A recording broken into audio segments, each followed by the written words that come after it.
여러분 안녕하십니까. 뉴스 찾기 쇼 임병용입니다. 대한민국 뉴스를 경마의 기수처럼 경쾌하고 박진감 있게 이끄는 뉴스 찾기 쇼, 날씨부터 짚어보겠습니다. 2월로 접어들면서 아카시아 꽃 향기 대신 이제는 밤꽃 알싸한 그런 향이 풍겨오는 요즘입니다. 부산 해운대를 비롯해서 동해안 강릉동, 벌써 전국 곳곳에 해수욕장이 개장을 했네요. 여름이 짙어가는 모양입니다. 이번 한 주는 화요일에 비가 좀 오겠고 기온은 27, 8도로 예상이 됩니다. 오늘 서울지방 낮 기온은 어제보다는 좀 낮지만은 27도 이상 오를 것이라는 그런 예보가 나와 있습니다. 생방송 뉴스 찾기쇼 시작하겠습니다. 네, 오늘 첫 번째 소식입니다. 싱가포르 회담, 문 대통령 합류 추진, 이런 주제입니다.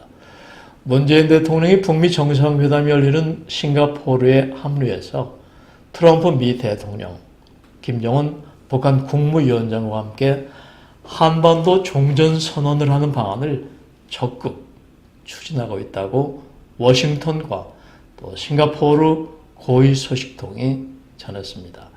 이 소식통은 문 대통령이 북미 정상회담 당일인 12일이나 13일 북미 정상과 한반도 종전선언을 하는 쪽으로 준비 작업이 진행 중이라면서 돌발 변수가 없는 한 우리나라, 북한, 미국 3국에 의한 싱가포르 종전선언이 이루어질 것이라고 말했습니다. 지금 제가 이렇게 뉴스를 전하는 순간도 조마조마합니다만은 과연 이 3국에 의해서 종전선언이 이루어질지 참 기대가 되네요. 싱가포르에서는 벌써 문 대통령의 방문을 위한 준비에 돌입했다고 덧붙였습니다. 다른 소식통은 북미 정상회담에서도 비핵화와 또 체제 보장에 대한 기본적인 합의는 이루어지겠지만은 이번 북미 정상회담의 가장 주목할 빅 이벤트는 제가 조금 전 말씀드린 것처럼 미국, 우리나라, 북한에 의한 종전선언이 될 것인가 하는 점이라고 전했습니다. 되겠죠? 앞서서 트럼프 대통령은 지난 1일 북미 정상회담에 앞선 종전 논의가 있을 것이라면서 싱가포르에서 종전선언이 나올 수 있음을 시사했습니다. 미국의 대통령이 여러 번 종전선언이 될 것이다, 확신한다, 틀림없다 이렇게 말했기 때문에 될 것입니다. 이와 관련해서 청와대 고위 관계자는 아직 싱가포르 종전선언에 문 대통령이 참여할지 정해진 것은 없다면서 미국과 북한의 의사를 좀 더 확인하고 있다고 선을 그었습니다. 전문가들은 북미 정상회담을 강하게 원하는 트럼프 대통령이 일단 1차 회담에서 별 성과가 없을 경우를 대비해서 종전선언과 수차례 정상회담을 추진하는 것으로 해석하고 있습니다. 첫 술에 배부르랴, 우리 속담이 아마 정확한 것 같아요. 뉴스 찾기쇼 두 번째 순서입니다. 남북이 개성공단에 연락사무소 설치를 합의했다는 주제입니다. 우리나라 북한은 1일 판문점 평화의 집에서 고위급 회담을 가진 데 이어 이달 중에 군사, 체육, 적십자 회담을 잇따라 열기로 합의했습니다. 또 양측의 당국자가 상주하는 남북공동연락사무소를 개성공단에 두기로 했다는 소식도 전해졌습니다. 다만 우리 측의 의혹을 보여온 6.15 공동선언 기념 남북공동행사의 개최는 합의하지 못했습니다. 2월 첫날 양측의 날짜를 확정한 후속 회담은 세 가지입니다. 군사적 긴장 완화, 또 국방장관 회담 개최를 협의할 장성급 군사회담이 14일 판문점 통일각에서 열립니다. 또 아시안게임 공동 참가, 남북통일 농구 경기를 논의할 체육회담이 18일 판문점 평화의 집에서 열립니다. 그리고 8.15 이산가족 상봉 행사를 논의할 적십자 회담이 22일 금강산에서 각각 개최됩니다. 오는 12일로 예정된 미북 정상회담이 끝나면은 바로 남북관계가 더욱 속도를 낼 것으로 전망이 되고 있습니다. 북한은 또 가까운 시일 안에 양측의 당국자가 상주하는 남북공동연락사무소를 개성공단에 두기로 했습니다. 2005년 개성공단이 설치됐다가 2010년 폐쇄가 됐는데 이번에 남북경제협력협의사무소를 부활시키면서 과거 경제협력에 국한됐던 기능을 남북관계 전반으로 확대할 청사진을 보인 것입니다. 통일부는 설명 자료를 통해서 6월 15일 이전 우리 측 사전 점검단이 시설 상대 점검을 위해서 방북한다면서 본 사무소 개소 이전에 임시 사무소를 열기로 합의했다고 밝혔습니다. 뉴스 아키쇼 세 번째 순서입니다. 달라진 선거판, 여권 거물 선거 후보들, 기초단체 후보들을 더 돕는다, 이런 주제입니다. 6.13 지방선거 공식선거운동이 시작되자 지난 6회 2014년이죠. 그때 지방선거 때와는 확연히 다른 양상을 보이는 것이 있습니다. 여러분 뭐라고 생각하십니까? 다름 아닌 경쟁 후보에게 큰 격차로 앞서고 있는 여권의 서울특별시장 박원순 후보를 비롯해서 최문순 강원지사 후보들이 자신의 선거운동보다 같은 당 여당 기초단체장 후보들의 선거운동을 더 적극적으로 챙기면서 세를 불리고 있는 현상입니다. 재밌네요. 이처럼 자신의 선거운동보다 같은 당의 기초단체장 후보들을 챙기는 것은 그만큼 내 상황이 여유롭기 때문에 가능한 일일 것입니다.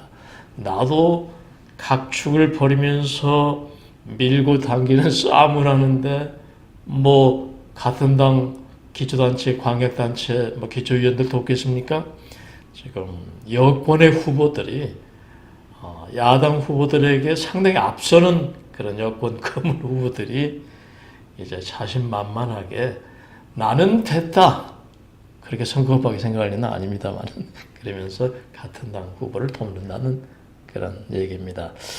여당 지지율이 과거 어느 때보다 높은 만큼 이번 기회에 서울구청장을 싹쓸이하겠다는 의지도 박원순 후보가 여러 번 언급을 했습니다. 서울 25개구 전체에 압도적인 승리를 위해서 힘을 싣겠다는 게 박 후보의 다짐이라고 이렇게 전했습니다. 최문순 민주당 강원지사 후보도 원팀을 선언하고 지역 내 기초단체장이라든가 시도의원 당선에 힘을 실어주고 있기는 마찬가지입니다. 지난주 개최한 강원선거대책위원회 출범식에는 강릉, 태백, 영월, 원주, 횡성, 홍천 등 그 지역 주요 지역 후보들이 함께하면서 힘을 모으기로 결의하기도 했습니다. 박원순 더불어민주당 서울시장 후보는 공식 선거운동 첫날 아침 지하철 건대역 입구에서 김선갑 민주당 광진구청장 후보와 함께 출근 인사를 건네는데 이 출근 인사를 끝으로 이미 박 후보는 서울 25개의 구를 16일 만에 순회를 마쳤다고 합니다. 대단한 열정이고 그런 의지가 있어야 되겠죠. 이 같은 자당의 기초단체장과 시군구 의원 돕기 행보는 계속될 것으로 알려진 가운데 자유한국당은 공식 선거운동 시작과 함께 지금 홍준표 대표를 비난하고 나서는 등 내홍에 빠졌습니다. 안타깝죠? 공식 선거운동 하루 전에 벌써 지방선거 책임 돌리기와 함께 당권 경쟁 구도 만들기에만 몰두하는 것 아니냐는 비판이 나온 것입니다. 특히 박성효 대전시장 후보도 홍 대표에게 백의종군하라고 직격탄을 날리면서 전날 정우택 의원의 당 지도부 사퇴 주장에 힘을 보탰습니다. 지금 오늘 아침 신문만 해도 홍 대표가 선거운동 하지 않겠다 이렇게 또 나오고 있어요. 박 후보는 정우택 의원의 충언에 대한 우리 당 홍준표 대표님의 개가 짖어도 기차는 간다는 발언에 참담한 심경을 금할 수 없다면서 저를 포함해 홍의를 입고 빨간 옷을 입고 악전고투하는 대부분 후보들은 기울어진 운동장에서 대표님이 백의를 입고 헌신해 주실 것을 거대한다 하고 사퇴를 촉구하게 됐습니다. 이에 대해서 홍 대표는 일단 당 내부 비판을 무시 전략으로 넘어서는 한편 지방선거 승리를 위해서 합심할 것을 요구하면서 갈등 봉합에 나선 상황입니다. 홍 대표의 이 같은 메시지는 공식 선거운동 개시 목전에 당 중진과의 갈등이 수면으로 또다시 불거지면은 보수 지지자들이 투표에 나서지 않는 등 선거에 악영향을 미칠 수 있다는 판단에서 나온 것이 아닐 수 없습니다. 한국당이 선거를 코앞에 둔 상황에서 내홍 양상을 보이는 것은 지방선거 분위기가 좀처럼 살아나지 않는 가운데 참패에 대한 위기의식이 당 내부에 팽배해졌기 때문으로 분석이 됩니다. 한쪽은 즐거운 비명을, 다른 한쪽은 콧빠뜨리고 있는 모습이 유권자의 눈에 보일 듯 그려지지만은 좀처럼 표정 관리가 안 되는 모양입니다. 뉴스섹쇼 네 번째 순서입니다. 송파을 단일화 제동건 바른미래당 이런 주제입니다. 서울 송파을 국회의원 재선거를 앞두고 박종진 바른미래당 후보가 배현진 자유한국당 후보에게 후보 단일화를 공개 제안하려 했다가 당 지도부 만류로 취소됐습니다. 박 후보는 6월 첫날 국회에서 기자회견을 열고 배 후보에게 후보 단일화를 제안할 방침이었지만은 바른미래당 핵심 관계자는 개인 주장일 뿐이다. 당의 입장은 절대 아니라고 선긋기에 나섰습니다. 그러면서 박 후보가 단일화 제안을 강행하면은 제명 출당 등 징계를 받게 될 것이라면서 손학규 선거대책위원장을 송파을에 전략 공천하는 문제를 놓고 충돌 직전까지 갔던 상황에서 박 후보 태도는 당황스럽다고 비판했습니다. 그렇죠? 손학규 현재 선거대책위원장이 송파을에 출마 안 하겠다 했다가 출마하겠다 그리고 다시 출마 안 하는 것으로 박종진 후보가 이렇게 상황이 이렇게 정리가 되는데 참 이것도 안타까운 일이죠. 네, 이것은 선거 승리도 중요하지만은 섣부른 후보 단일화는 제3당으로서 자존심을 악화시킬 수 있다는 이유에서입니다. 하지만 정치권 일각에서는 바른미래당 지도부의 강경한 태도에도 불구하고 지역별로는 제한적인 야권 후보 연대가 이루어질 가능성도 점쳐지고 있습니다. 정치권 관계자는 여론조사 지지율 2, 3위 후보가 합쳤을 때 민주당 후보를 이길 수 있다는 계산이 나오면은 단일화 압박을 자연스럽게 받지 않겠느냐 이렇게 분석을 하고 있습니다. 이번에는 뉴스 제목의 힘, 제목 뉴스 1, 2, 3, 4, 5입니다.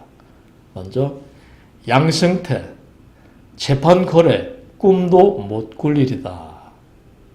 네. 전직 대법원장과 현직 대법원장의 충돌 사태고, 민주주의를 지키는 가장 최후의 보루는 사법부에 살아있는 정의로운 그런 자리매김이 아닐까 생각이 듭니다. 두 번째, 6월 12일 무슨 일이 있든 없든 한반도 정세 급격하게 변할 것. 그렇습니다. 6월 12일 얼마 남지 않았네요. 다음은 미, 김정은의 비핵화 이행 시점 못 박아라 요구. 네 번째, 트럼프, 북 경제 지원은 한중일이, 미국 돈 안 써. 세계 최고의 국가, 막강한 경제력, 군사력, 정치력을 갖춘 미국의 대통령이 해결은 할 테니까 돈은 대한민국, 일본, 중국이 내라. 우리는 돈 안 쓴다. 이렇게 얘기를 했습니다. 네. 다음은 바위 뚫는 소리보다 큰 선거 유세방송. 12일 자정까지는 견뎌야죠. 우리 민주주의, 대민주주의의 주인공이 될 사람들 뽑는데 조금 시끄럽고 그래도 유세방송 견뎌야 할 겁니다. 다음은 촛불 정부 1등 공신 자처하는 민노총, 브레이크 없는 폭주. 끝으로 반드시 투표하겠다 80%, 2014년보다 6%포인트 늘어 이번 지방선거 투표율이 좀 높아지겠네요. 이어서 쉬어가는 페이지, 시의 언덕길 코너입니다. 오늘은 박미산 시인의 셔틀콕의 봄이란 시 소개해드리겠습니다. 단순한 리듬, 구부정한 생이 왔다 갔다 한다. 탄력이 붙는다. 포물선을 그리며 사라지는 산 벚꽃잎, 미끄러지는 봄. 네, 우연으로 된 짧은 시면서도 아주 경쾌합니다. 제목도 경쾌하고 재미있죠. 셔틀콕, 셔틀콕이 뭔지 알죠? 배드민턴 칠 때 공입니다. 그게 셔틀콕. 그러니까 단순한 리듬으로 그 셔틀콕이 네트를 중심으로 왔다 갔다 하는 거를 시인은 이렇게 재밌게 관찰했습니다. 구부정한 생이 왔다 갔다 한다. 공원 같은 데 보면은 나이 든 분들도 배드민턴 치고 있죠. 노인분들이 공을 넘기는 그런 모습이 시인의 눈에는 구부정한 생이 왔다 갔다 한다. 이렇게 표현을 했습니다. 탄력이 붙는다. 포물선을 그리며 사라지는 산 벚꽃잎. 셔틀콕이 넘어가고 왔다 갔다 하는 게 벚꽃잎처럼 보였던 모양입니다. 네.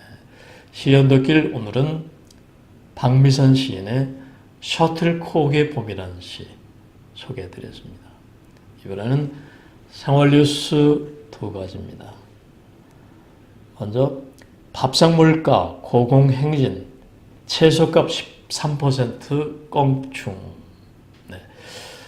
최근에 채소류 가격 급등세가 이어지면서 농산물을 중심으로 한 밥상물가가 고공행진을 하고 있습니다.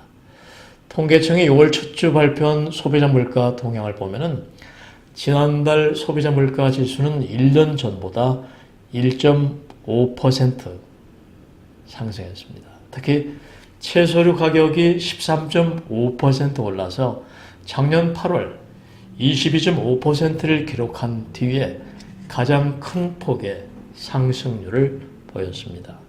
감자 가격은 59.1%, 무 가격은 45.4%였는데 농림축산식품부 관계자는 감자와 무는 작년 작황이 좋지 않아서 가격이 올랐다면서 이달 중순 이후에 가격이 안정될 것으로 예상된다고 밝혔습니다. 대개 이제 하지, 그러니까 6월 21일 전후로 해서 하지가 있고, 그때 이제 감자, 햇감자가 나오게 되죠. 그래서 하지 감자라 그랬는데, 그때쯤 되면은 감자값이 좀 안정될 거라 그러네요. 감자 별로 먹지 않던 사람도 감자값 올랐다고 하니까 더 맛있게 느껴지는 모양이죠. 쌀값도 29.5% 올라서 지난 3월 이후에 3개월째 두 자릿수 상승률을 이어가고 있습니다. 최저임금 인상에 영향을 받는 음식, 숙박, 외식비도 2.7%씩 상승했습니다. 여러분 자동차 기름 요즘 늘 때 느끼시죠? 석유류 가격은 국제 유가 상승의 영향으로 6% 올라서 작년 12월 7.5% 후 최근 5개월 사이에 가장 높은 상승률을 나타냈습니다. 이 중 휘발유는 6.3%, 경유는 8.1% 올라서 각각 최근 6개월과 1년 새 가장 높은 상승률을 보였습니다. 그러다 보니까 자동차 기름 넣는 분들 싼 곳이 어디냐 그곳까지 가서 기름 넣는 모습 많이 볼 수 있었죠. 생활뉴스 두 번째 소식입니다. 실버 고객 모시기 나선 은행들, 이런 주제입니다. 은행들이 60대 이상 고령층 공략에 앞다퉈 뛰어들고 있습니다. 이는 전체 인구의 고령화에 따라서 장노년층이 놓쳐서는 안 될 큰 손으로 보상됐기 때문입니다. 금융계에 따르면 국민, 신한, KB, 하나, 우리농협 등 5개 은행은 모두 실버 상품 출시와 함께 관련 서비스 확대를 추진하고 있습니다. 이 같은 맞춤식 공략은 단순히 예적금 상품뿐 아니라 은퇴 준비부터 은퇴 후 자산 관리를 돕는 맞춤형 서비스를 제공하는 식입니다. 기업은행의 나이아가라 통장, 대표적인 고령화 전용 상품인데 환갑이나 칠순이나 공적연금 수령 시점, 그런 시점에 맞춰서 연 0.2%포인트씩 최대 연 0.4%포인트의 추가 우대 금리를 제공한다고 합니다. 우리은행도 고령층에게 헬스케어 서비스, 온천 무료 이용권 등을 제공하는 상품을 판매하고 있습니다. 과거의 노령층은 은행권의 주요 공략 대상은 아니었는데 최근 고령화가 가속되면서 돈 많은 노인들이 꾸준히 늘어나는 추세이기 때문에 금융권이 이를 포착하고 나선 것입니다. 뭐 노인들 가난하다고 하지만은 역시 돈이 있는 중장년, 장노년층은 또 많은 모양이죠.